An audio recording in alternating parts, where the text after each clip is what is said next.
I chose chicken today for our how-to video because really a lot of people are known for cooking it real dry, and also it's salmonella with its contamination it can cause. So I also have a list of instructions that I also wrote out too that I did post online as well. So first off, we're going to start with opening the chicken. So we're going to start off with opening the chicken, and a lot of people like to wash their chicken off, but to me that really does cause more contamination with, like, you know, splashing of water. So I just lay them out, I simply lay them out, and I'll get a towel, and I like to just, you know, pat them down real gently. Just get a couple of that, as much leftover as they have on them. So next, I'll take the meat pallet and just go across them real lightly. You don't want to go a little bit too hard, but you want to distribute them real evenly. Just get a nice little base on them. Usually, like this side of the meat, it's always real thicker, so you don't really have to worry as much for this side. So I'll just get across there real easily. And from there, we'll go on to our next step, which is seasoning the chicken. So our next step in making the chicken is lightly salting and peppering the chicken. I like to use salt and pepper just because it's just a neutral taste. You can honestly use whatever you want.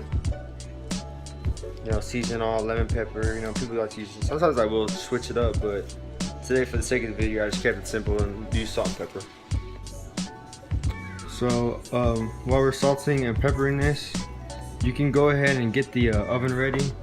So what I like to do is I like to prepare our pan, which is right here. I'm sorry. We like to prepare a pan, and I use just about 2 tablespoons of olive oil. So we can go ahead and put our pan on here, and we can go ahead and get it real hot right away. So I like to put it right up, turn that on, and then as well as we add our olive oil to our, and I do cook a lot kind of, so I am pretty good at eye judging things. That is about 2 right there. So we'll just let that evenly distribute around the pan, and let it warm up while our chicken is marinating. So next, what we do is we add our chicken to the pan at about medium heat. So here we have it, and what we're going to do is we're going to cover it, and we're going to leave it covered for about 10 minutes. And the reason why I like to do this, I like to get it real sizzle. I'm sorry, 1 minute. We like to leave it for 1 minute.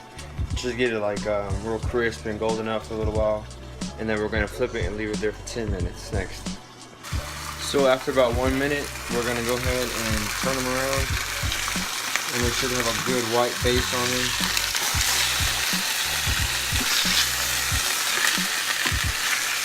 And after turning that around, we're going to go ahead and leave it down for about 10 minutes. And we're going to keep it covered for 10 minutes without opening it, looking at it, and just letting it sit there and prime up. Also, we're going to turn the heat down to, so we started at high heat, and then right when we put the chicken on, we put it around medium heat, kind of around 6. Also, we're going to turn the heat down to, so we started at high heat, and then right when we put the chicken on, we put it around medium heat, kind of around 6.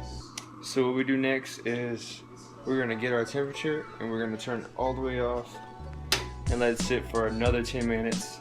And like before, we're not going to touch it, we're not going to peek at it, we're just going to let it sit there and simply just cooking its own.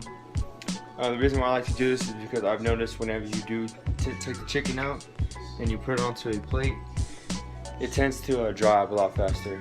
And I don't like dry chicken, just like I don't think anyone else does. So I let it sit there, and it'll roast itself for a little bit longer, for another 10 minutes, you know, because the steam around it. And then after that, we'll move on to our next step. So next, after letting the chicken sit there for about 10 extra minutes, it's been sitting there for about a total of 20 minutes. What we like to do is we simply just take the pan off, and it's gonna drip a little bit, so you might want to watch that. So it's been sitting there, and what I like to do is I simply just grab a little plate right here, put it right next to our chicken. So let's fix that.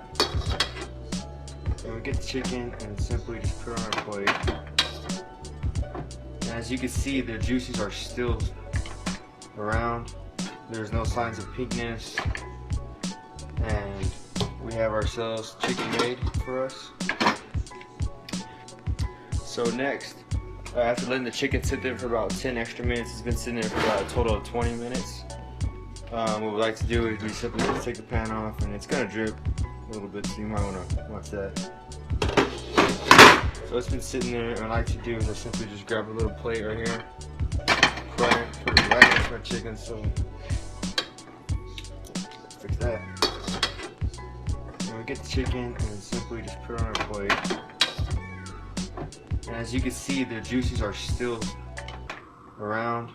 There's no signs of pinkness. And we have ourselves chicken made for us.